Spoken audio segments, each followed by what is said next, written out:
So ladies and gentlemen, good afternoon. I now invite you to hear some insights, some food for thought on the recent developments, recent trends in merger control from our outstanding panel, whom you all know, and to whom I'm very thankful for accepting to be part of this panel. And we have much to talk about.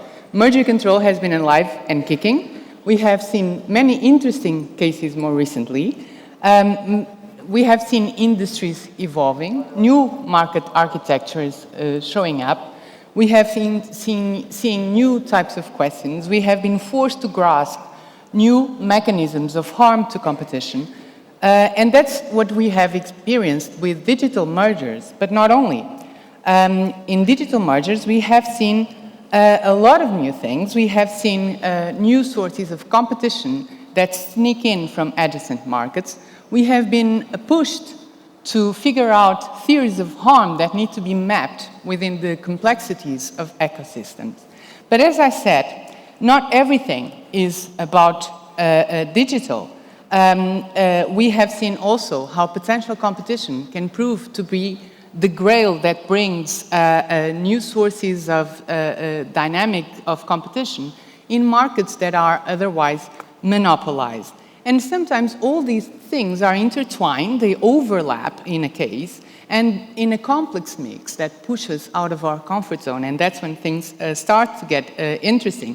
So some of the recent landmark cases revolved around precisely innovation, dynamic competition, and ecosystems. I'm thinking about Microsoft Activision, Booking Valley, Illumina Grail, NVIDIA ARM, but many others, of course. And as I said, that's not all. Not all is about newness. There are sometimes issues that have been there for a long time and that we revisit, we learn by experience, and we keep evolving in trying to make things better and more efficiently. An example is merger remedies, where we are constantly learning, or vertical mergers that have been there for a long time, but where we have made important steps more lately.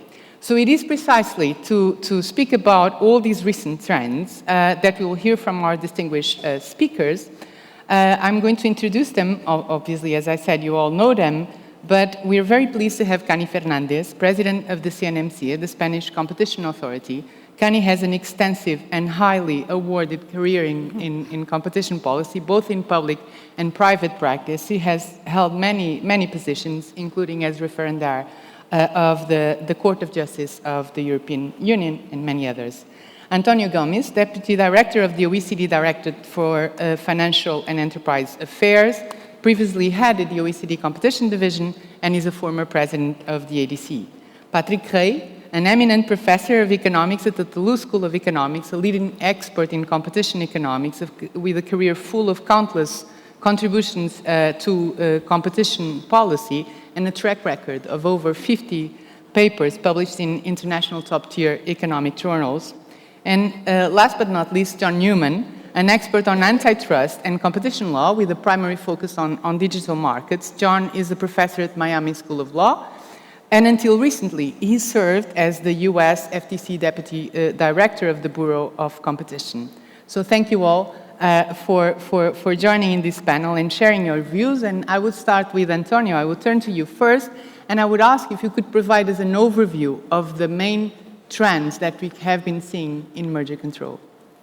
Thanks, Ana Sofia. It's really a great pleasure to be here today, back in Lisbon. I really wanted to thank Nuno Cunha Rodrigues and the ADC for the kind invitation to be here. This event is very close to my heart, and I really wanted to congratulate the ADC for its 20th anniversary. And it's really been a remarkable journey, a remarkable path, and really a remarkable sense of public service all throughout. And really, I think that has deserved a lot of recognition, and I think that the ADC is more and more relevant. So congratulations to you.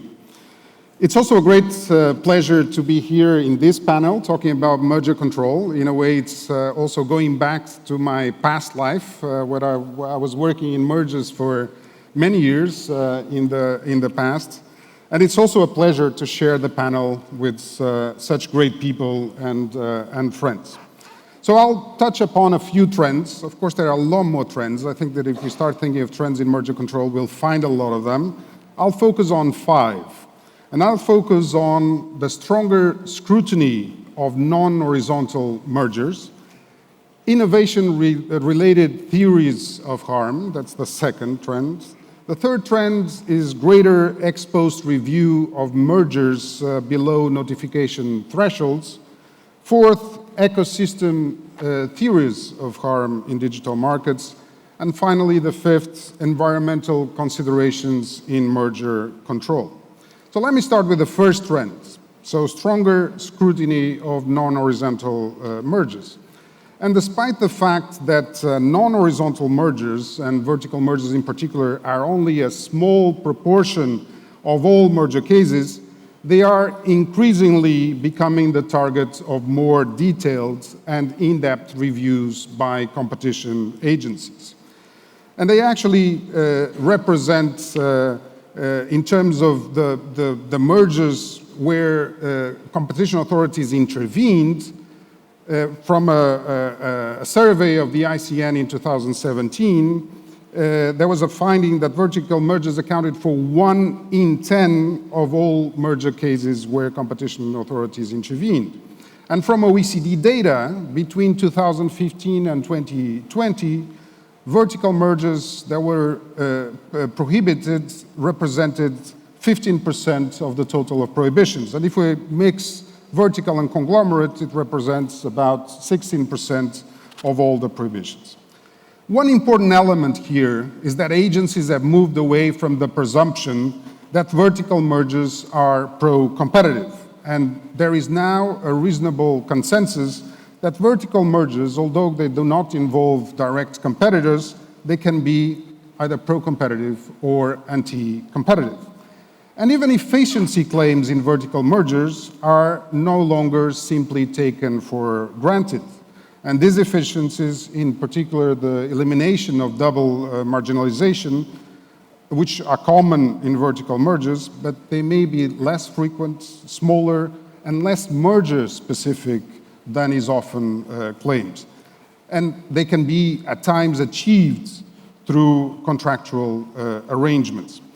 So many jurisdictions have recently or are in the process of publishing or updating their merger guidelines, which includes most often non-horizontal mergers. The most notable case is, of course, the case in the US, where the DOJ and the FTC have just recently published draft merger guidelines in July, also covering vertical mergers and non-horizontal mergers, after having withdrawn the new 2020 vertical merger guidelines in September 2021.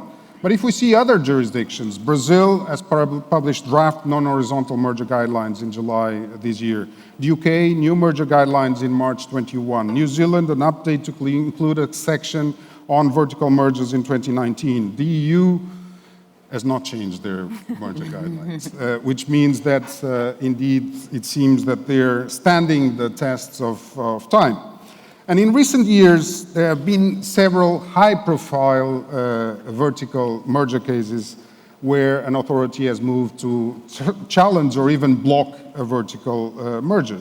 And in 2019, the OECD Competition Committee had a roundtable on vertical mergers in the technology, media, and telecoms sector, noting the renewed interest and a wave of high-profile mergers that included Broadcom Brocade, Qualcomm NXP, and also AT&T Time Warner. And AT&T Time Warner was actually the first vertical mergers challenge tried by the DOJ in 40 years, a case that was then, as you all know, dismissed in 2018 by Judge Leon. Other examples of non-horizontal mergers that were challenged or blocked more recently are Illumina Grail, MetaGiffy, NVIDIA ARM, and Microsoft Activision Blizzard. So that's the first trend. Second trend, innovation-related theories of harm. And we are currently experiencing a new trend of innovation theories of harm with a high number of high-profile mergers being challenged on such grounds. And it's interesting that some of those are actually, or many of those are actually non-horizontal, or in particular vertical mergers. And when we're assessing this kind of innovation-related theories of harm, vertical arithmetic sometimes is not as useful, and we have to look into other forms, types of evidence, so that we can assess potentially more important dynamic effects. Agencies are recurring more to internal documents, they are recurring more to testimonies in this case. So the concerns by competition authorities in such mergers is associated to potential foreclosure effects that could undermine the innovation race, either upstream if the concern is a customer foreclosure, or downstream if we're looking at an input foreclosure theory of harm. The merger might, for example, reduce the expected sales for potential rivals to a level that is below a minimum viable scale, or to a level that decreases incentives to innovate. And it may also raise barriers to entry or expansion. A good illustration of this kind of cases is actually the Illumina-Grail merger that was blocked by the European Commission and challenged by the FTC, as it would stifle the innovation in the race to develop blood-based cancer tests which were expected to reach more than 40 billion euros in 2035. And the vertical innovation theory of harm here is essentially that Illumina, that is dominant upstream in the next generation DNA sequencing systems, NGS, would have the ability and the incentive to foreclose Grail's rivals in the innovation race to create blood-based tests for early cancer detection. So with a similar vertical innovation theory of harm, the European Commission also challenged the NVIDIA-ARM merger, but the merger was then later abandoned before prohibition. Third trend, greater ex-post review of mergers below notification thresholds. And here we see that is becoming more and more common. It still hasn't reached Portugal, but it might one day, now that maybe Nuno and the team may be thinking of a new revision to the competition law. But concerns with unscrutinized acquisitions of nascent potential competitors has really led to a growing number of jurisdictions adopting ex-post merger review powers. In a way, it's like having a safety valve to make sure that we're not basically forgetting or not scrutinizing mergers that could have quite important anti-competitive effects. I should say that the use of these powers is generally subject to conditions and generally time-bound. Of course, not in the US, but in most countries that have introduced these powers. And I would mention Brazil, Canada, Chile, Ireland, Italy, Japan, Korea, Latvia, Lithuania, Mexico, Norway, Peru, Slovenia, Sweden, and the United States that have, and probably others that we have not identified, that have the power to review consummated mergers. And at the EU level, in 21, the EC also issued guidance on Article 22. It was already mentioned here today, allowing for the referral mechanism to work even in situations where the merger was not notifiable in any member state of the EU, and including completed deals. And this new interpretation was first applied in Illumina-Grail that I've just mentioned, where France decided to refer the case and then was joined by Belgium, Greece, Iceland, the Netherlands, and Norway, despite the fact that it was not, they didn't have originally jurisdiction over the case. The merger ended up being prohibited by the European Commission because it had been implemented already. There was a fine for implementation before a decision by the Commission. And then at the end, there were restorative measures. So Illumina was required to divest Grail.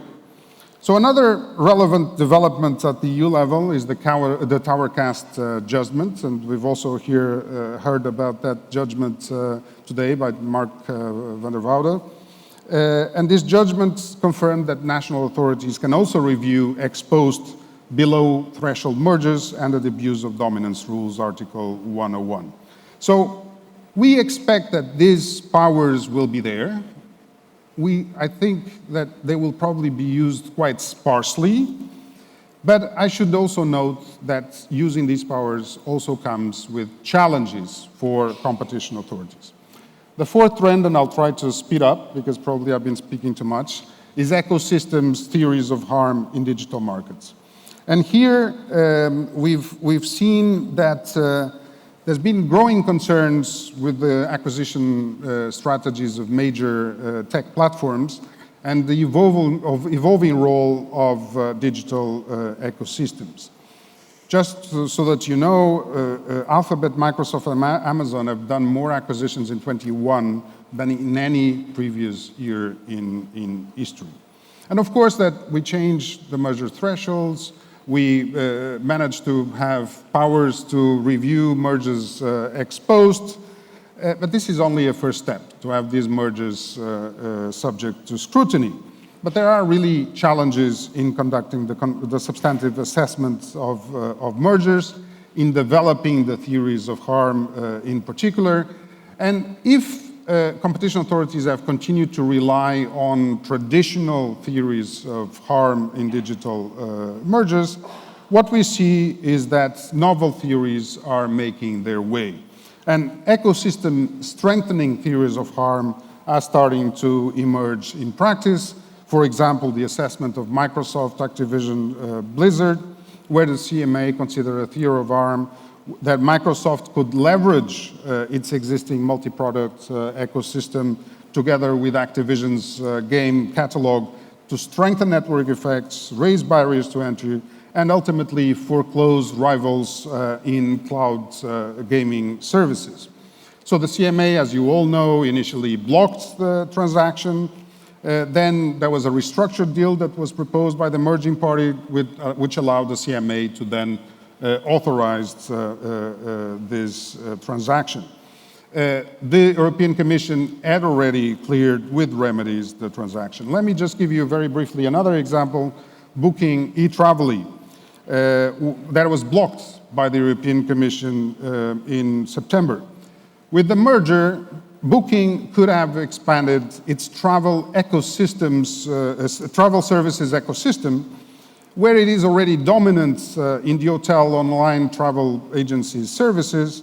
And by acquiring eTraveli, one of the main providers of flights online travel agencies services, it would have, in a way, generated additional traffic to Booking's platforms, as clearly flights OTA services are the closest complement to Booking's core OTA business.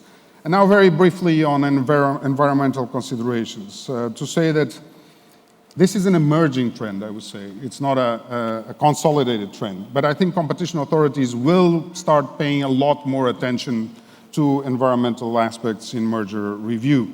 They will be looking at consumer preferences in terms of green products, for example, in market definition.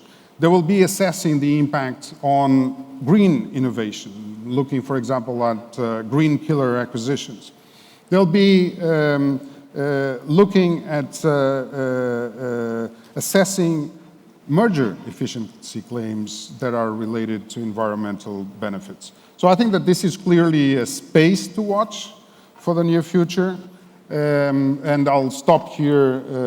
Basically, there will be a lot more trends that we could be discussing here today. Oh, thank you, Antonio. But those five trends have been very neatly put. It was great to hear the shape that the theories of harm in some of these digital mergers have taken. And it's also interesting to know that apparently big tech firms keep getting ever more hungry for mergers, right? So we are going to be discussing this for a long time. You've mentioned also below threshold notifications, and let me take that as a segue to now turn to Kani for some, obviously, for some insights on these, on the developments on merger control, but also to hear your experience, the Spanish experience, the CNMC experience on Article 22. Kani. Okay. Thank you so much. Thank you very much, Nuno. It's a pleasure being here, and congratulations for your 20th anniversary. You're twice older than we are, so good. Okay, so let me start by giving you just a very summary view of how we are dealing with mergers in Spain at the CNMC level this year. And I refer to this year because the trend is going down in mergers. We've had, I was listening to Nuno this morning, and in fact you have higher numbers than we do. At this moment we have 57 mergers notified in 2023 compared to at this very same moment last year, 89.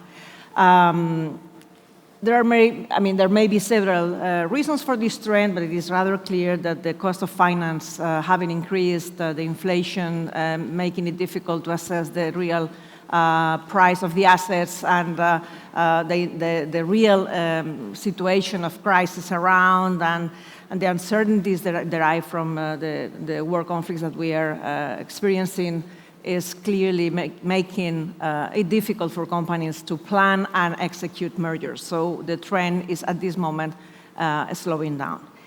However, we have to give it a broader perspective, because it is also true that the previous 2 years were record years for the CNMC. In 2021, we cleared 105 mergers, and in 2022, 104, which are numbers that we hadn't seen since 2016, which was our record year ever. So we have to put that in context. On the other side, the trend that is also very clear is that the complexity of the mergers, and indeed of the analysis that we are carrying out, has increased very much. And also to give you some figures on this, in 2021, the CNMC cleared 4 mergers in second phase, for example, which had not been seen forever, 4 second phases at the same time. 2 of them were cleared with commitments offered by the parties in second phase, and 2 of them were cleared with remedies, conditions, because we can impose conditions on top of the remedies or the undertakings provided by the parties. One of these 2 mergers was later on withdrawn, which, well, it is a clear indication that it was, in fact, we blocked the merger without having to, because the parties decided that at that price, the concerns were going to be addressed, but not at the price that they were willing to pay. Now, in 2022, we've had in-depth investigation in 3 cases. One of them has already been cleared subject to commitments offered by the parties. The second is still under investigation in phase 2 now. And the third was closed because the parties decided to withdraw it, and they are now trying to re-notify it, but taking into account all the market tests that we had already done, so probably coming with an upfront buyer. It will make the case easier, but it is already taken care through the complexity of this was having. Another 4 transactions have been cleared subject to commitments in phase 1. Well, this year we are already having 2 second phase and 2 cases that have been cleared with commitments in phase 1. Another key aspect of the landscape of our merger control review is that our market share threshold has been used in 60% of the mergers that have been reviewed by us. So in 60% of the cases, the merger was triggered because of the compliance with the market share threshold. We share with Portugal, we have a market share threshold that captures any merger by means of which you acquire or increase, and this is very important because the acquire thing goes to the killer acquisitions in a way, where you acquire or increase 30% of market share. If it is a minimis, it may be 50% of market share, if it is a turnover below 10 million euro. But the thing is that 60% of the mergers that we reviewed were notified because of the market share threshold. Some of them were also notified because of the turnover threshold as well, but it means that more than 50% of the transactions that we reviewed would not have been analyzed absent the market share threshold. In digital markets, this percentage amounts to 75%, which means that 3 out of 4 mergers would not have been scrutinized were it not for our market share threshold. When we go to complexity and the analysis of how this has been impacting, I have to tell you that in 2022, 100% of the merger cases that were clear with either remedies or commitments were detected thanks to the market share threshold. Which means that, okay, I mean, we've been criticized, the OECD was criticizing us, ICN was criticizing us because, I mean, having to analyze the market before even the transaction being considered, having to calculate market shares is not an easy exercise. And if you don't have any precedent on the market definition, it imposes a cost to the parties. But on the other hand, it is true as well that it is providing for a very important information on the market. And when confronted to situations like digital or innovative products, pipeline products, it may really be very useful. So, with digital transactions, this has allowed us also to capture mergers that otherwise would not have been captured elsewhere. And that is why we have been using Article 22 much before Illumina Grail to refer cases to the European Commission. For example, we referred the Facebook WhatsApp case, the Apple Shazam case as well, and many others that were also referred by other competition authorities but that we were capturing because of market share threshold. Before Illumina Grail, we were probably the most active referring authority to the Commission, together probably with Portugal, because we were capturing them. But now, after Illumina Grail, we are also jumping in cases in which we don't have jurisdiction. I know that it is still pending before the ECJ, but I'm sure that the General Court did a great job and it's going to be maintained, which means that we consider that we have a legal basis for sending cases in which we don't have jurisdiction to review the cases in the first place. And that's what we've done in the Qualcomm's acquisition of Autotax under Article 22 of the merger regulation. I will leave it here.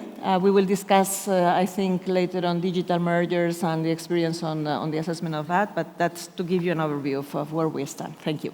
Thank you, Kani. And it's really interesting to hear about the role that the market share threshold plays with actual experience rather than theoretically, right? Because it's important to see and to discuss what you would have missed, wouldn't you have such a threshold. So I think that sheds some important light, and increasingly so. Yes. I wonder whether, well, listening to Fred, Jenny before, we don't have a problem of circularity or endogeneity here because we capture mergers that have already 30% of market share or more. It's more likely that we will end up finding problems. That I don't know, but the truth is that it's working. Yeah. It's working. Yeah. Well, that's our perspective too. And you intervened in many of these cases, so it was not like you green-lighted. So it's important. That's very interesting. So now I would turn to John. We've heard already here about one of the 5 trends that was mentioned was precisely reviewing non-horizontal mergers. There have been many developments at the US on this regard. And after the case that was mentioned by Antonio, AT&T Time Warner, came out, there was some fear that the agencies could somehow shy away from non-horizontal mergers, which was not the case at all. So I would like to hear from you. How do you read these developments in terms of non-horizontal mergers in the US? Absolutely. Well, let me start by just very briefly echoing, I think everyone's thanks to the organizers for putting this event together. It's been wonderful already. I think I've learned a lot. I've started to fill up a notebook with notes, ideas, and that's such a testament, I think, to the sophistication of every agency that's represented here. I'm really reminded when coming to international events like this, how similar the problems are that we all face, I think, internally and externally. And so it's been a really refreshing morning. I'll thank also Antonio for doing such a lovely job of setting the stage for this topic. I think to my mind at least, the clearest trend in U.S. antitrust enforcement has been challenging non-horizontal mergers in court. It was not so long ago that AT&T Time Warner was, I think, as Antonio said, the first challenge by any U.S. enforcement agency of a vertical deal in 40 years. And that was only one agency. So at the FTC, even after AT&T Time Warner, there had been no vertical merger challenges for something like 40 years, 4 decades, longer than I've been alive. A few short years after that, at one point, the FTC, while I was there, was litigating 3 vertical merger cases at the same time. And that is, it's just such a sea change. It's really unbelievable when I stepped back and thought about how, when I'm in my academic role, I would often just skip over vertical mergers when teaching my antitrust class because there was just, no enforcement. I would say there may be a behavioral remedy, but that's it. And now, of course, none of us in academia can do that anymore because there's been so much activity so quickly. So I'd like to take a little bit of time to talk about some of the U.S. challenges, both at the FTC and the DOJ. I'll be partly descriptive, but also, especially now that I'm back in academia, I can be a little normative. I'll try to be clear which one I'm doing as we go, and talk a little bit about some of the lessons I feel like I've personally learned. Obviously can't speak on behalf of either my current or former employer, but I do feel like I've personally learned some lessons now that we do have some experience actually litigating these cases. One of the biggest reasons for this trend, so let me start there, when we're trying to understand why is this a trend, I think is that we've seen a really powerful deterrent effect. Starting from basically day one of the current administration, so Lina Khan, Jonathan Kanter come into power, immediately there's a deterrent effect. I think corporate attorneys are advising their clients differently from day one, right? And I think that's only grown over time. So Antonio points out that 2021 was still a big year for acquisitions, especially in the big tech space. But of course, those were the deals that were mostly negotiated in 2020 under a previous administration.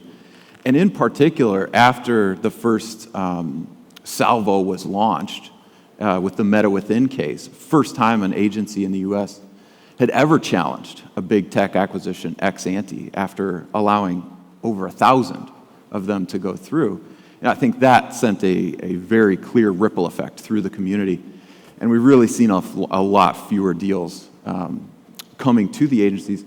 And in particular, I think the agencies seem to be seeing fewer obvious horizontal overlaps. And so you see the cases coming out of the US agencies, they're involving non-horizontal deals more often, in part because those are the deals that I think are still getting proposed. And it's those areas where I think the agencies, now from the outside looking in, are candidly still learning how to litigate. There's just not as much institutional muscle memory built up about how do we litigate these cases? How do we explain these stories to, in the US, usually a generalist judge, not a competition specialist. That said, I do think we're coming to the table, as we've heard, with better economics, not assuming EDM in every case, and with a better understanding of what harms can occur. So let me start out talking briefly about the Microsoft Activision case, obviously one that got a lot of attention all over the world, and really focus on what I see as the clearest difference with the FTC's case in the US, and that was the emphasis on harm in the subscription services market, which is a little bit different from the cloud market. So the defendants argue, well, Activision's games are not on these subscription services yet, and Activision says it doesn't want to put the games on these services, so how could there possibly be any harm? In fact, this deal will be good for consumers because Microsoft will immediately put Activision games on its subscription service, Game Pass, and so people will get to play these games in a way that they weren't able to before.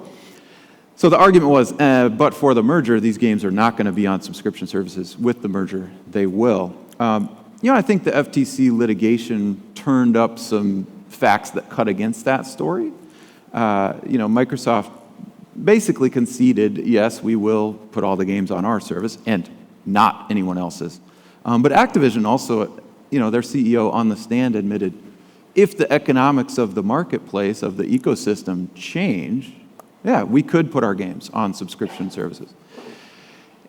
Our judge in the district court level didn't seem to buy that story. And I really think, stepping back, it required the agency to tell the story in a very dynamic way.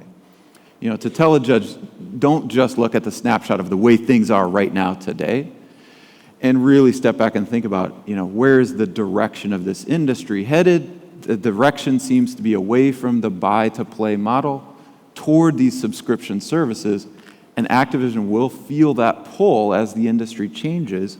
The economics will change, and that can create the harm. I think the narrative could be tightened up. I think that's a lesson I've learned personally, is that the narrative in these cases for the court is extremely important. And in particular, it requires shifting a judge's focus away from a static snapshot of this is how the world is right now today, and really toward focusing on the dynamics of the industry, the way it's changing, and the overall deal rationale. Why is Microsoft buying this company? It cares an awful lot about the future of the gaming industry, not the past, right? I also think this is a key lesson that I've learned is it can be essential, I think, to explain to a judge where we are in the monopoly life cycle. And I think Cory Doctorow has written very compellingly, persuasively about this. Use the word, I don't know if I can say it on the stage here, but making things worse over time, how about that? Monopolies oftentimes follow this life cycle where early on they play nice, right? Open to all, maybe offering very low prices and very high quality. So there can be an open now, closed later. There can be a predation stage early on, but that can and will change over time. And in a case like Microsoft Activision, I think it could be even more persuasive to explain to a judge to just concede, yes, right now Microsoft is giving a lot of people games in a place that they want to play the games, right, on these subscription services. And gamers seem to think the price is extremely low. In fact, they even think this may be predatory. But just because Microsoft is playing nice right now doesn't mean it will forever. And in fact, Microsoft itself conceded in the litigation that the plan was to create a moat, to use the subscription services as a kind of moat around the ecosystem. Finally, there may be a need to be more upfront about the trade-off, to say, yeah, maybe there will be some short-run benefits here if games go on to a new service. That can be good for a certain set of consumers in the short run. And it can be hard as a litigator, I think, to admit that a deal could be good in the short run. But I think it can really lend credibility to the narrative to say, yeah, this will be good in the short run, but there's going to be some long-run concerns, and that's what you should be thinking about. Shifting gears a little bit to Illumina Grail, another one that I think a lot of us in the room confronted. Illumina Grail is a little bit similar to the Microsoft case in some ways, right? Where you have a newer market, you've got a dominant leader in that market, and the concern is really a lot more about a kind of dynamic harm, a raising entry barriers story, rather than the static price effects that were at issue in the AT&T Time Warner case. And so those were similarities between Microsoft and Illumina. But I think in part because in the Illumina Grail case, there just weren't some of the familiar tools available because the market was so new and only one company had commercialized its product at the time, that the agency really, I think, took a more dynamic approach. They used different tools. So instead of running the hypothetical monopolist test, the SNP test, which would be very difficult in a market like that, the agency used what we call in the US practical indicia. How do you define a market? Well, you don't always have to run a SNP test. And the agency also dusted off a tool for determining whether the merger would be anti-competitive. The ability and incentive framework is one tool, familiar to a lot of us. But in the US, there's also an older tool, these kind of functional factors, a set of more flexible factors that can be used in these cases. And the agency, I think, used that to great effect. So one lesson learned from that case, I think, is that sometimes our very technical tools are very useful, but sometimes we may need more practical, qualitative approaches, not just to market definition, but also to analyzing harm in these markets. Let me touch briefly on a case that hasn't maybe gotten as much attention, but is a very important one in the US. It's actually headed to an important hearing in November. It's the IQVIA PMI merger challenge. This one involves both horizontal and vertical aspects. But one of the important things that the agency has alleged in its complaint is one of those factors from that functional or qualitative framework for assessing harm that looks at the industry trend. Is the overall industry trend toward concentration? Is it toward vertical consolidation? And I really think that's a powerful tool to kind of widen the lens for a judge and say, don't just look at this deal in a static snapshot way. You really should be, and under US law, I think you must, as a judge, consider where the overall trend is going. I think that can help to refocus the lens in a very helpful way. So emphasize the direction of the industry. And then a couple of final deals, and I'll just run through these very quickly. One is a bundling case. So the Amgen Horizon merger challenge in the US. First time we saw a litigated non-horizontal, non-vertical case in several decades. And I think a really powerful set of facts, entrenched monopolist, possibility of competition coming down the road. And I think the agency was able to litigate that one and then obtain a nice settlement that wouldn't have really been possible without having first filed a litigated challenge. So I think there are some important values, and maybe we can come back to them later on, about litigating rather than only settling cases. And then a final one, the meta-within case. So this was a little bit older than the others. Opinion was issued early in 2023. And there I think the complaint did a really good job of laying out a broad narrative to understand kind of what was going on in the ecosystem. I think a lesson learned there is sometimes you just have to throw the first rock at the wall. So that was the first time the US agencies had ever challenged a big tech acquisition, as we'd heard from Antonio. After a lot of big tech acquisitions, first one. That's a big ask for a judge. Be the first judge to block ex ante a big tech acquisition after more than 1,000. We also had to use a new tool that hadn't been used for a while, the potential competition theory of harm. That's another ask for a judge. And we did it in a new developing market. That's another tough ask for a judge. I think altogether it was just too many firsts for a judge. But we got, I think, some really important victories.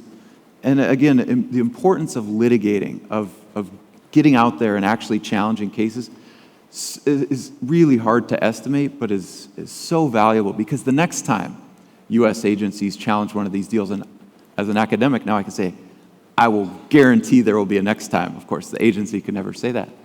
There will be a next challenge, and it will be less of an uphill battle because that first crack in the wall already exists.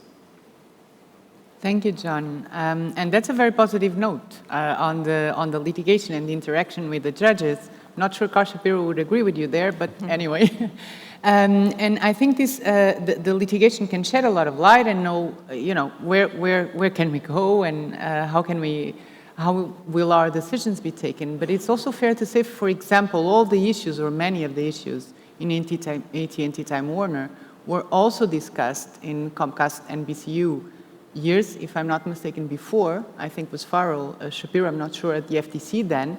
But because the outcome was an approval with commitments, then you didn't got all the discussion that we had following AT&T Time Warner. So that's a positive note on litigation. And with that, I move on to Patrick. And Patrick, we have been listening about so complex theories of harm. So I would ask you to bring us to the very starting point. Substitutability, complementarity, relevant markets, are they fit to capture all that we need to grasp in these complex mergers? What is the best way, what should be the starting point for us agencies to address, to capture all the sources of competition in these complex markets? Thank you, Anna. Let me start by being very thankful to be here. I want to thank the authority and Pilar Rodriguez for the invitation. It's an honor to celebrate the anniversary of an institution that provides a true role model for national competition agencies, and it's actually a pleasure to be here with you in such a good company. As Anna hinted, the message I would like to focus upon to start with is that we need to, merger control, but antitrust enforcement more generally, needs to move away from this notion of relevant markets. I should probably say here needs to do so even more than before, because we have to recognize that, particularly so in the digital area, customers often they do not look for the supplier of a given product. What they look for is a variety of goods and services, and they choose between platforms that provide those goods and services. So we need to step back and move from competition in markets to competition among platforms or ecosystems, as we now tend to refer to. Let me start with a preliminary observation about the notions of substitute and complements. We generally agree, of course, there are always exceptions, caveats, and so on, but as a first presumption, we tend to agree that collusion among substitutes is a bad thing. Cooperation among complements can be useful, but those notions are not always so clearly defined or clearly identifiable.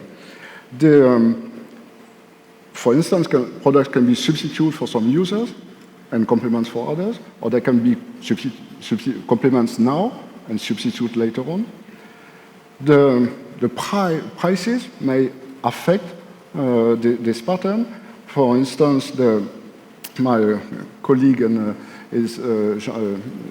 friend Jean Tirole and his accomplice George Lerner develop a framework for the analysis of patent pools where they point out the fact that when prices are low, the products, the patents in this case, tend to be complements because users, technology adopters would tend to favor fuller versions of the technologies which require a large number of patents, or in that case, they are complements, whereas when prices are high, then technology adopters will favor more limited versions of the technology, and then alternative sets of patents can provide substitute ways of implementing those more limited versions of the technology.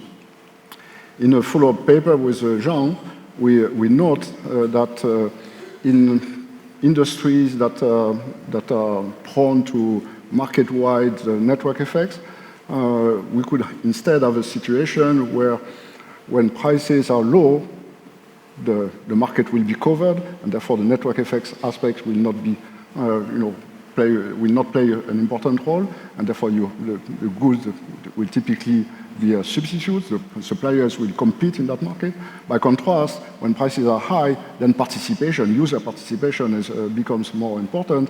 In that case, the suppliers can provide complements. You need, if one supplier improves its offering, then it will boost participation, which will benefit the other suppliers as well. So these are two very simple examples in which, in the first case, as prices rise, you move from complements to substitute. In the other case, you move instead from substitute to complements. So everything goes. Now, you may tell me that these are interesting theoretical possibilities, but let me try to blur the picture further, and by pointing out that often customers are interested in a variety of goods and services, and moreover, they value the possibility of procuring those goods and services from the same supplier. There are some kind of one-stop shopping benefits. Now, in that case, the decisions of the customers are not necessarily they're also driven by purchasing patterns. And for instance, my colleagues, Alex de Cornier, Renato Gomez, and Bruno Julien show that when you account for those shopping patterns, the same product can be substituted when bought separately, but they be complements instead when they are brought together. Now, this issue is not exactly new, and I must confess that academics have a share of responsibility for the fact that it has remained somewhat below the radar for a long period of time. In particular, the empirical literature in industrial economics often focuses on specific products, ready-to-eat cereals.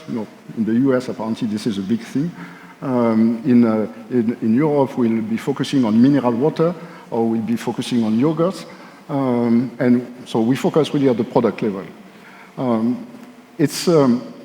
But in practice, the customers are not going to choose to go to this supermarket or that supermarket simply because the yogurt here is better than the yogurt there. They will look at the assortment. So you have to take that into account. I would like to make some advertising here for a paper that was out a few years ago. It's a paper on the UK supermarkets. So we are not really talking of digital, new, cool types of issues. We are talking of a good old brick and mortar stores in this case. But at last, in this paper, they consider the main categories of products. So they don't focus on one particular product, but they take into consideration the main product categories. And first, they find that consumers have heterogeneous shopping patterns. About 1/3 of the consumers are intrinsically one-stop shoppers. They go on Saturday afternoon, and in one trip, they do their groceries for the week. Among the others, another third are dedicated mix and matchers. They want to buy their favorite cheese, I would say, there, and their favorite wine there. And 1/3 of consumers, sometimes they do one stop, sometimes they do multiple stops. But the reason why I want to mention this paper is that one of the key findings of the paper is that the main driver of competition among supermarkets is the competition for one-stop shoppers. So this is really what drives the competition in us. And this is not a mere theoretical possibility. This is an empirical study, a very serious, very thorough, very careful empirical study. And what they find is that what matters is the competition for one-stop shoppers. So if you were to focus on one product category, you would be simply missing the main driver of competition in that industry. So that I think is a good point in making my case. Now, recognizing or accounting for the role of customers' purchasing patterns is also important to understand how products interact with each other. And this will be particularly important for digital ecosystems where you have this variety of goods and services. In a couple of papers with Zijul Chen, we highlight the role of two forms of complementarities that are arising from the fact that you may have multiple different purchasing patterns. Consider, for example, two firms competing in two markets, A and B. And suppose that one firm is stronger in A, is better in A, the other one is better in B. And suppose further that consumers do benefit from one-stop shopping, but to a varying extent. Some are really, they benefit a lot, and therefore there will be one-stop shoppers. Others don't benefit that much, so they are more prone to mix and matching. Now, those one-stop shop benefits, it's relatively well understood that they create within-firm complementarities. If you try to attract one-stop shoppers who want to buy everything from the same supplier, if you reduce the price on A, you are more likely to win the competition for those one-stop shoppers, which means that you will be able to sell them your B product as well. That is relatively well understood. What was less so recognized until now is the fact that if one firm reduces the price of its strong product, then at the margin, it may tilt the balance, it may induce some consumers to switch from one-stop to multi-stop shopping because, combining both strong products become more attractive if one of the strong products is offered on more attractive terms. Which means that in that case, enhancing, reducing the price of the strong product of one firm will boost the demand for the strong product of the other firm. And that creates a cross-firm complementarities as well. And again, if you focus on a market-by-market analysis, you are likely to miss this. So these are just some, examples that suggest that you stepping back and looking at the ecosystem, looking at the variety of products and services that are offered may really be important. That also means that we have to maybe go back to the board, to the whiteboard or blackboard, to try to think a bit about theories of harm in this light, but we can come back to this later on. Thank you, Patrick. And it was great to go to the backbone of the interaction or the behavior of consumers that underlies the architecture, which is quite complex, that these ecosystems take on, but that there were already some elements of that in some brick and mortar markets. Great. So we've talked about many things already, but digital merger is still on the table. So I now turn to Kani, and I would ask you, Kani, if you could share the experience of the CNMC regarding digital mergers. Okay, thank you so much. We've been confronted with several cases in which multi-sidedness, network effects, and all the typical features of digital mergers were encountered, and I will just quote some of the most relevant cases. One that we were investigating, and it was quite good fun, also because some of the members of the board were potential users of the platform, is the wedding planner Thank You Ventures, where we analyzed the merger affecting two digital platforms offering wedding planning services in Spain. The acquisition affected the provision of both online search services relating to weddings and also the market for digital platforms offering wedding planning services in Spain. Market shares were quite significant of the merged entity because they amounted to over 50% of the market measured in revenue, or if we were measuring it in a number of visits, web traffic, it was even higher. That's something that we are confronted in digital mergers.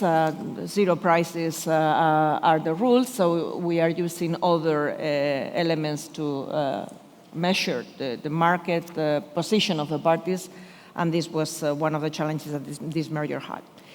The theories of harm that were to be analyzed in a multi-sided market, as I was saying, with network effects, with scale, scope, and learning economies. And there were other barriers to entry, such as brand image as well. So in these markets, in these platforms, the relationship that were being carried out by the platforms with the different suppliers were well, in principle, not including exclusivity, but we analyzed it and we saw that the merger was clearly going to increase the ability and the incentives to use them by the merged entity. So well, we also analyze other theories of harm, like the risk of price increases for businesses, for users that were businesses, and the effects of innovation. And then we started discussion with the parties. The merger was cleared in December 2022 in phase one with commitments, and the commitments were not to include exclusivity clauses, neither directly or indirectly through incentives or penalties. And then we impose an obligation of informing to the businesses, to the business users and clients of these prohibitions, these practices, these conditions for a period of 3 years. With that, we consider it that it was sufficient to ensure that a smaller player or potential new entrants could grow. I mean, we had a learning experience when we were talking about ex-post analysis of mergers. We learned a lot on different mergers in platforms of food delivery, Delivery Hero and La Nevera Roja, in which in a period of 3 years, we were able to see the evolution of the market. In the first one, we imposed a non-exclusivity obligation, and then 3 years later, we were able to see how many new players had entered in the market.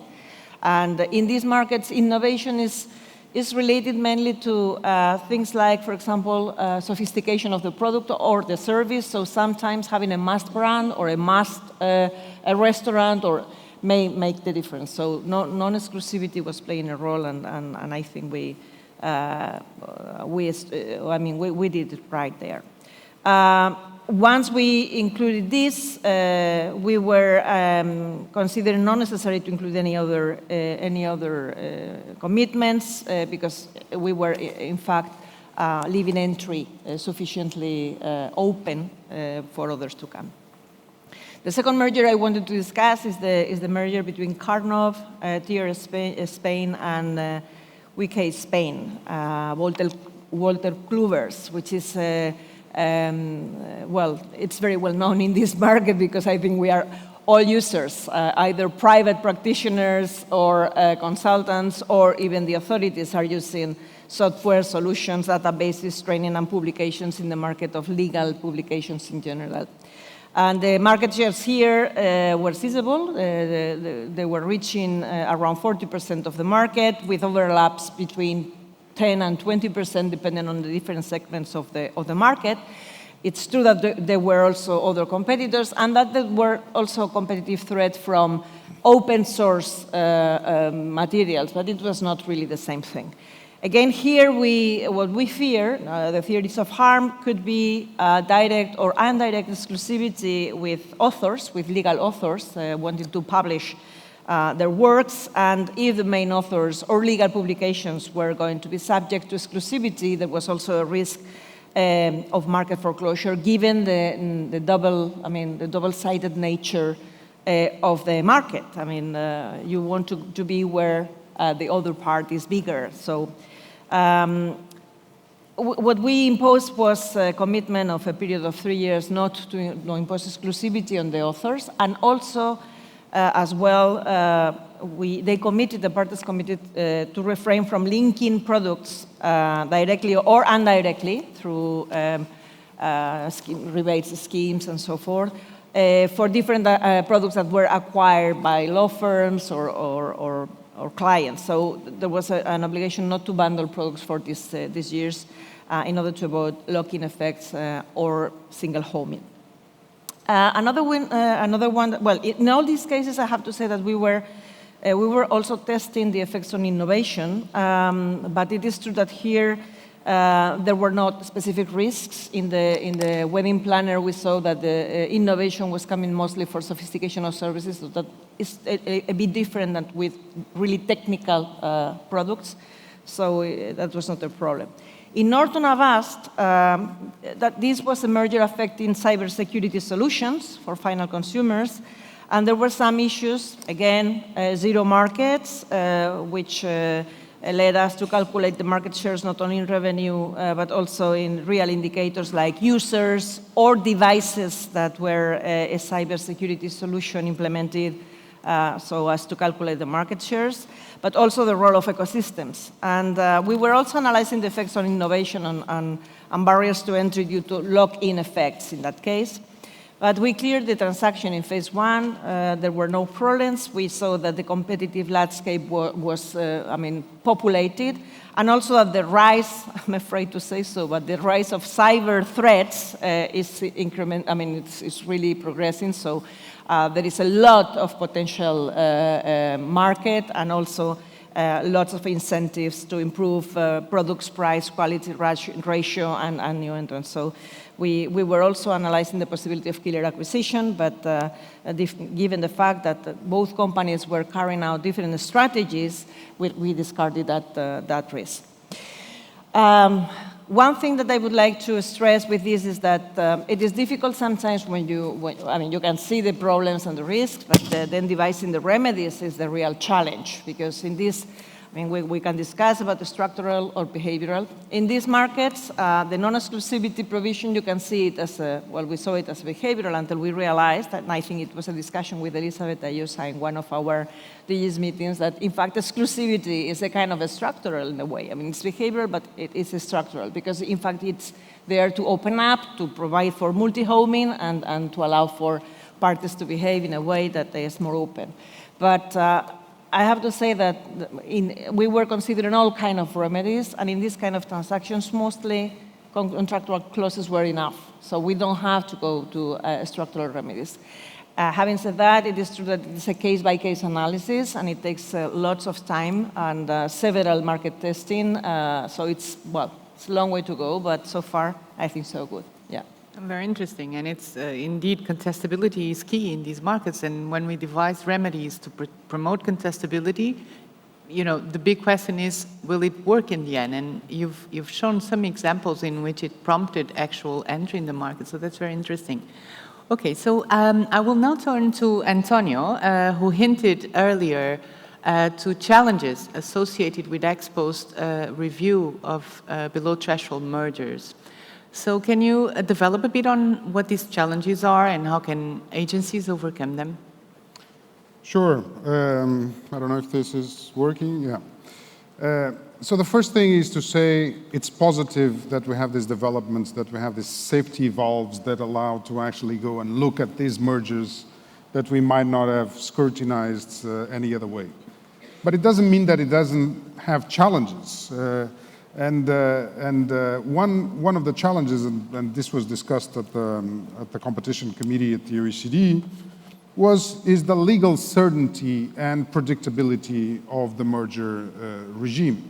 So merging parties, if they are uncertain whether a certain transaction that falls below the market, the notification thresholds will later be scrutinized, that can actually change their incentives to merge in the first place.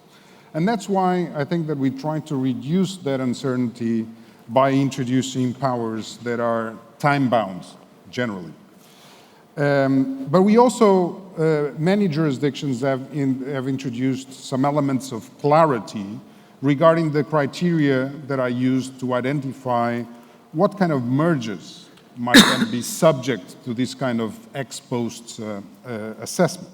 So Sweden, for example, allows for the voluntary notification or may require parties to notify a merger that falls below the notification thresholds if it involves the acquisition of small competitors in subsequent markets, so serial acquisitions, or the acquisition of newly established undertakings in already concentrated markets, and when it has the potential to challenge the incumbent or the acquirer in the future. So in terms of competition or competitive assessment, there are also challenges here. It's true that competition authorities, because they're looking at this ex post, they can already observe the actual effects in the market instead of looking at the likely effects of the markets.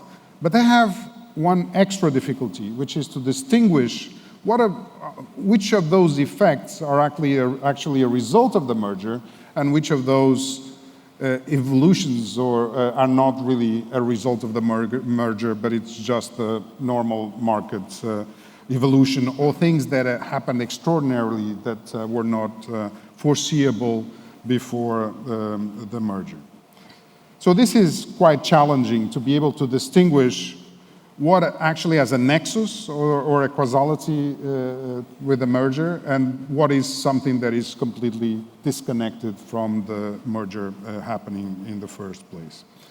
Another challenge is to find proportionate and effective remedies. And we may say, well, but if there's an issue, you just ask to divest, like we've just seen the European Commission do in the Lumina-Grail merger. Well, sometimes it's not that easy, because sometimes the eggs are really so scrambled up in the sense that there's been already a full integration of the companies that were involved in the merger. They've already merged human capital, they've physical capital, financial capital, so it's all, they've sold or closed factories, etc. It's not easy to go back to the situation where you were before. And even if it's possible, sometimes you need to take a balance to see what are the benefits from demanding this and what is the potential harm, because you may be losing some efficiencies. There may be a lot more complications here. So to say that, of course, this is easier when there has been little integration or no integration at all. It's easier when it's earlier in the process. That's why having a time-bound may help, because you're not going there after 5 years or 6 years, so just still at the beginning. And it's also easier if you're talking about a vertical or a conglomerate merger, because there it's easier that they keep these separate. But anyway, these are some of the challenges with actually I would say, disentangling consummated mergers, which was actually the name of the roundtable that we had at TUC. And with ever more cases like that, it's very useful to hear on how we can address these challenges. Now, Patrick, we heard on potential competition. It's at the spotlight. So I would like to hear your thoughts on how can agencies grasp what's different about potential, or if there's anything different about potential competition in digital ecosystems. Can we evolve a bit on that? Yes, sure. Before that, let me correct. I should have done this at the very beginning, and then I forgot. I was so excited to be here. I should disclose one thing. I've involved in the booking e-travel merger, which has been mentioned by Antonio, and therefore I will abstain from from commenting on this case. Now, back to potential competition and digital ecosystems. This building on the thread that I started in my initial comments, the conventional wisdom here is that when it comes to potential entrants, so when you acquire a firm that could be a potential entrant in your market, the conventional wisdom is that the best potential entrant, and therefore the more serious the harm, is when you look at potential entrants that would become close competitor, that would really be very close to what you're offering. Now, when you take into account the existence of network effects, and I'm talking of firm-based or platform-based network effects here, it's not so clear that the best strategy for an entrant is to try to replicate what the incumbent is doing. So you have this social media that is there. Everyone, all the users are already in this platform. If you come up and offer exactly the same type of services, it's pretty unlikely that you will manage to induce those users to switch, to coordinate and switch to your platform. By contrast, if you offer a service that is highly differentiated, or maybe if there are one-stop shop benefits, if you offer a completely different service, then maybe you will be able to attract users. And once you have attracted users and you have started to build your own customer base, maybe you will be able to sell to those users the type of services that are closer to what the incumbent is already selling. So this is, again, a very simple story, but which I think conveys the point that, again, substitutes versus independent or complements and so on is not necessarily the right mindset for looking at this. It could be the case that entrants that don't look at all like or very different from or very disconnected to what the current incumbent is doing may actually be the best potential entrant, and acquiring those may be a very effective strategy for entrenchment and so on. Very well. So closeness not as important as in other markets, if I well understood. Okay, John, you spoke about some litigation outcomes, how we should read them. I would ask you to take a step back, look at these developments, and elaborate some arguments as to what we need to account for in terms of the developments in the US. What's important? Well, can I first disagree a little bit with Antonio? It would be really boring if nobody disagreed with anybody, right? I think there's some really good points about ex post merger review. That said, I think, argue that there shouldn't be a time bound on the question of legality or liability. We can set aside for the second the question of remedy and what's the appropriate remedy. And there, I think some of the concerns about unscrambling the eggs may be more salient, although we may overweight those as well. But if we really break it out into two questions of legality and then remedy, I think on the first question, there shouldn't be any time bound. I mean, you think about if someone buys a gun and then waits 10 years, 20 years, and then murders someone, we say, that's illegal, right? Question shouldn't depend on how long of a time gap there is between the purchase and the harm. Setting aside, of course, the question of remedy, but those two should be two different questions. So, my brief disagreement for the day. Getting to your provocation, I think I think there are some important values to litigating these cases, the kinds of cases we've been talking about, which they're the hard cases, right? These are not the easy ones, the cookie cutter ones. And they're ones that I hadn't really appreciated before this current or most recent stint at the agency. There's a really important expressive and democratic values to be served by litigating cases instead of settling them. You know, I think settlements have their place, but from an everyday citizen's perspective, it can feel too much like just a black box, right? The merger goes into the black box of the agency, and then it emerges with this, technical solution.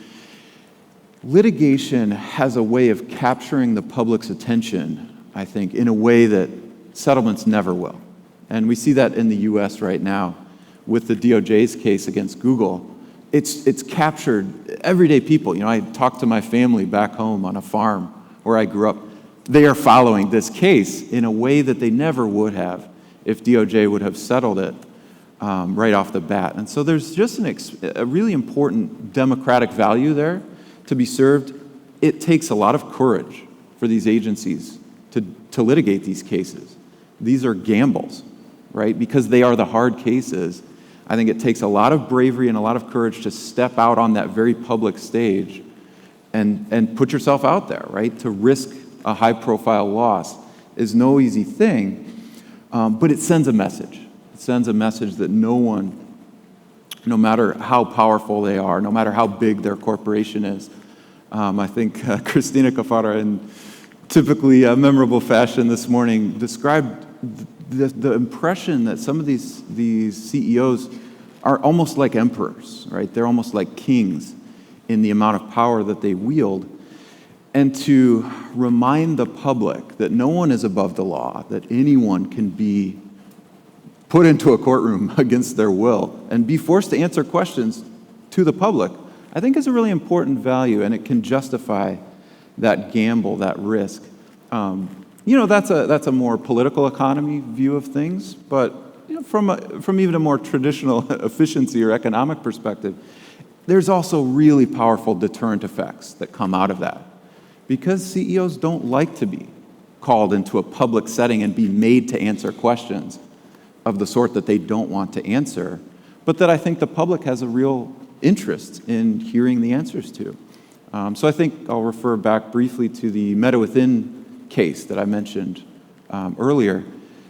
There was an example where I think some important details came out during that litigation that otherwise probably would not have seen the light of day. For instance, it came out in front of reporters that Meta had a sort of internal policy against hiring people. And so inside Meta, some executives would try to work around that policy by buying a company, so doing an acqui-hire, essentially. And that just, I think, struck a lot of reporters and citizens as that just seems like an inefficient, wasteful practice for this company that they've been allowed to engage in without any kind of public discourse around it. And so I think there can be a really powerful deterrent effect because these companies don't want their internal, secrets to see the light of day, in addition to the important political or democratic values that can be served. And then finally, I think litigation can often set the stage for a much stronger settlement, right? Because once you've fired that opening salvo, you filed the complaint, all of a sudden I think the companies find themselves in a very different negotiating position against the agency. And so it can actually help to secure much stronger settlements.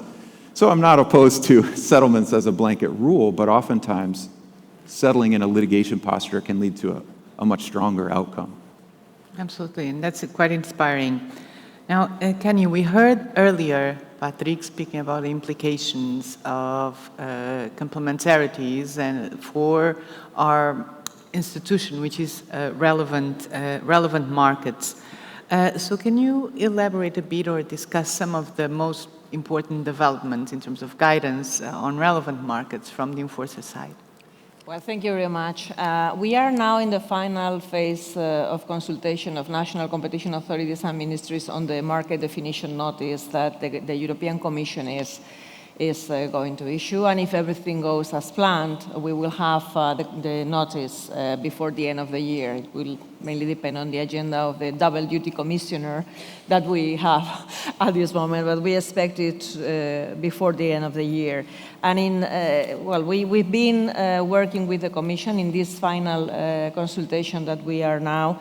I'm going to do a summary of the answers that were received and which are the points of the new communication. And the Commission has obtained in different in different consultation processes, 69 written responses that agree in underlining some positive aspects of the new draft, the answers consider it useful and easy to read tool, because there are also lots of examples provided. It's also positive that it includes explanations on competitive variables that are not price related for the first time, so it's very good. New sections that are dedicated to digital markets and innovation, but they also underline some negative aspects, excessive conceptual flexibility, and it's also criticized that it does not provide sufficient detailed guidance in digital sectors. I guess these mainly negative comments come from the legal profession that is mainly focused on legal certainty, but that's what they underline. Now, the main changes that the new communication compared to the previous one in 1997 are the following. First, market definition in innovative sectors. There are some guides that is included to define markets that are difficult, such as markets with pipeline products. Also, some guidance on how to include the innovation efforts into consideration in defining those markets. In digital sectors, as for market definition, there are also considerations on market definitions in the case of multi-sided markets or platforms, also in aftermarkets or in digital ecosystems. There are some elements of guidance there. The issue of markets with product differentiation is also tackled by the new notice, and guidance is provided on how to treat or define these markets. There is a greater emphasis in competition parameters that are not only based on price, like, for example, quality or innovation, as we've seen. There is less emphasis on the SNP test. It's considered to be a useful framework, but again, when defining certain digital markets or where price is not relevant, is not a relevant competitive variable, there are other elements to be taken into account or other tests. There is also, it includes further guidance when assessing the supply, substitutability, and potential competition, which is very welcome, honestly, because sometimes it's difficult for authorities to define markets with these elements. There is also clarification offered in considering when the geographical element of the market is to be considered and how. For example, there is useful guidance on when to take into consideration the location of the client, or when it is that of the manufacturer that has to be taken into account, which is very practical tip. Also, guidance is given on calculating quotas with references other than price, other metrics. We were very active, including our experience in that respect, for example.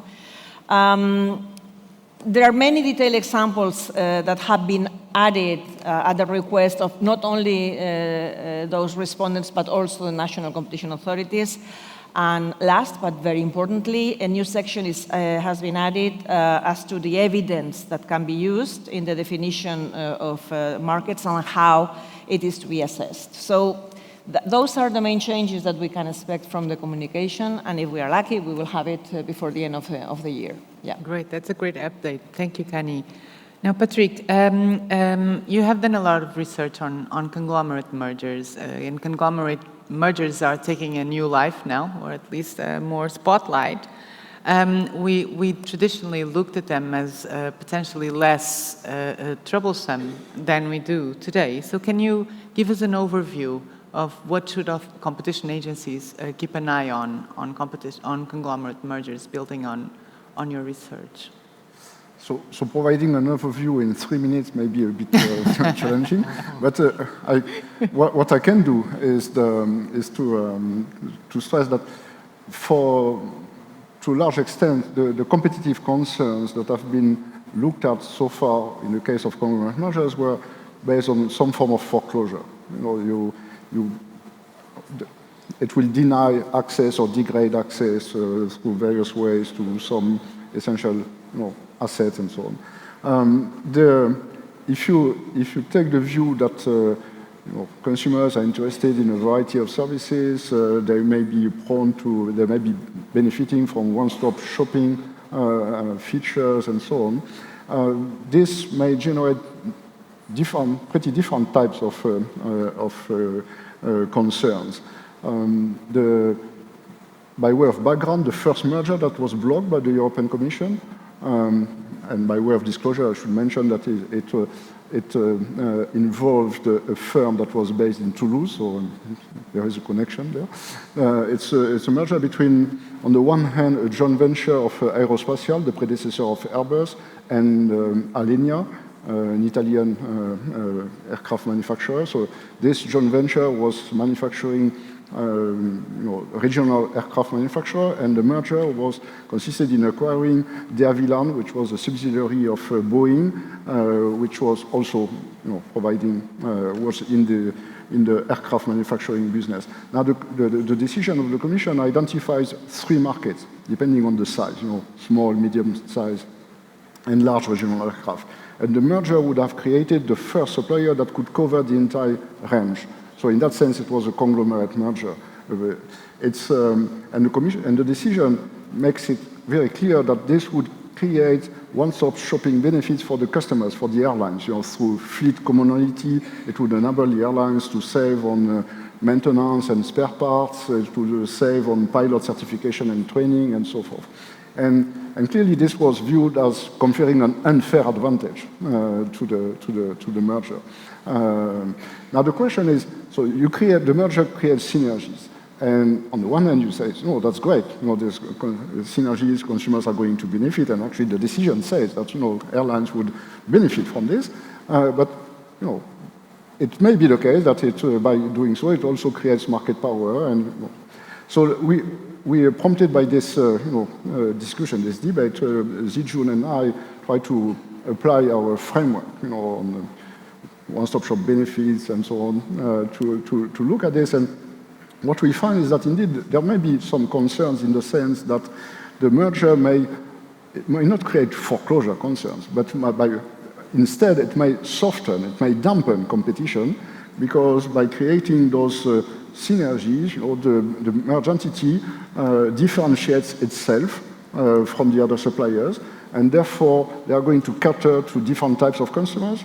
The ones who really want to benefit from fleet commonality will tend to go to the merged entity. The ones that are more prone to mix and matching, because they don't really care that much about those benefits of this fleet commonality in this case, they may go to the other suppliers, and therefore that creates a differentiation between the merged entity on the one hand and the other suppliers on the other. So it's softened competition. It may be good for the rivals in this case, actually. It's not that, so they may not complain, contrary to the foreclosure concerns, but the customers may suffer. So there may be some instances in which such a conglomerate merger can harm consumers, but in a very different way from the usual message. So this is just one example of a different, novel theory of harm that can be developed once you take into account those, the fact that customers are interested in a variety of goods and services and may also, benefit from one-stop shopping type of experience and so on. Thank you. Very interesting, Patrick. Now, Antonio, I think if we were to add another trend to the 5 you mentioned, it could be a trend towards more control over investments. You have investment screening or foreign subsidy regulations, and sometimes in parallel with competition review. Could you comment on these, and in particular on how these initiatives interact? Sure, Anna. Let me first, because I was challenged by John on the time-bound powers of challenging ex-post, making a review ex-post of mergers. Just to say that I was challenged. Of course, I don't want any litigation here. And I just wanted to make sure that I'm not saying that US should change the system in terms of adding some kind of time bounds to their powers to be able to review mergers ex post. I'm just saying that this would certainly help reduce uncertainty for the merging parties on one hand, and that you are facing greater challenges because you don't have these time-bound powers. But I think that the example that you gave is probably not the right one. You said, if someone buys a gun and kills someone 10 years later, it's still a legal issue, right? It's still a crime. I think that what we're talking about is something that took the shot 10 years ago, and the victim only shows up dead today. And I think that it's complicated because you need to figure out whether the victim showed up dead because of the shot that was taken 10 years ago, or if there was something in the middle that led that victim to die. But in any case, so the last thing I would try to do is to change the US system. I think that you're already quite active in trying to do that yourselves. So I don't think I should try to do it here. And sorry, and very, very briefly on investment screening and foreign subsidies regulation. And what's the interaction between these two? First, they have completely different goals, it's true. On investment screening, you're talking about ensuring essential security interests. But this has been growing hugely in the last decade for several reasons. First, for security of supply. We've had COVID, we've had the Ukraine war. Second, because SOEs have been investing internationally and sometimes in quite strategic or sensitive sectors. And so what we've been seeing is that investment screening and now foreign subsidies regulation has moved from what we could call traditional sectors of looking at defense or looking at real estate into actually looking at a much broader set of sectors like critical infrastructure, including telecoms, health infrastructure, advanced technology, or even biotechnologies. So if up to now we've only seen limited interaction between these regimes and the merger control regime, I think that as the scope is broadening, as we have a lot more instruments of control, let's say, we will see a lot more interaction between the two. And I think that we really need to think of ways of having more cooperation to ensure some consistency, for example, in timelines of assessment, in terms of the remedies that are being designed, and to make sure that both regimes or the three regimes are indeed effective. Very well. Another complementarity, but to serve citizens, right? So John, looking ahead, what do you think should be the focus for merger control in the US? A big topic. I'll resist firing back at Antonio. In 3 minutes. We'll end as friends. It was just a friendly fire. Friendly fire? Yeah. You know, I think looking ahead, although we have seen a lot of deterrence already come out of this administration. You know, you're seeing business-friendly journals like Bloomberg reporting that, you know, M&A lawyers are crying because they don't have anti-competitive deals to shepherd through. That's good. That's a good thing, I think, that we're seeing a lot fewer of the obvious problems, and that, you know, opens up interesting conversations like the ones that we've been having today. I still think there's a lot more room for deterrence. I think the problem is still really big. I think it's huge, even. And I think it's bigger than any one jurisdiction or any one agency could hope to deal with on its own. And so I think hopefully it'll lead to a nice optimistic closing point that being in a room like this one, I think being part of a conversation like this one is such a wonderful reminder that, of course, we're not in it alone, that there is an international community of enforcers. I would like to see that international community that everyone in this room is a part of really engage in a dialogue around deterrence. So I said there's been a lot of deterrence already. I also think there's room for a lot more. That's going to require us to think about deterrence in the merger context, where it's less familiar. We think about it a lot in the cartel context, right? How do we deter cartels? Well, is the harm from cartels less than the harm from anti-competitive mergers and acquisitions? I've never seen a paper that concludes that, and I kind of doubt that's true. So I think the harm is massive here, which warrants just as serious a conversation about deterrence in the merger context as we have in the cartel context. So I'll just throw out a couple of ideas, maybe discussion points to end on. One would be individual liability for executives who propose these illegal mergers. You know, the same as we often do with cartels.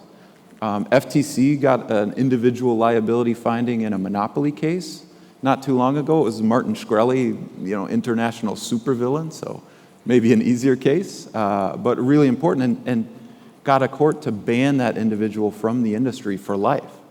That's an important deterrent effect, right? Another tool I think the FTC is dusting off is a prior notice and approval requirements for future mergers, which is, you know, something that companies don't want to be under, and I think can again have an important ex-ante deterrent effect. So this is just a couple of ideas, but hopefully this can be maybe the start of a conversation that focuses on the importance of deterrence in this area. Okay, great. Sorry, distracted for a bit, trying to see if we managed to keep time. So it's time to wrap up, and it was a great discussion. Thank you so much for joining me in thanking our speakers.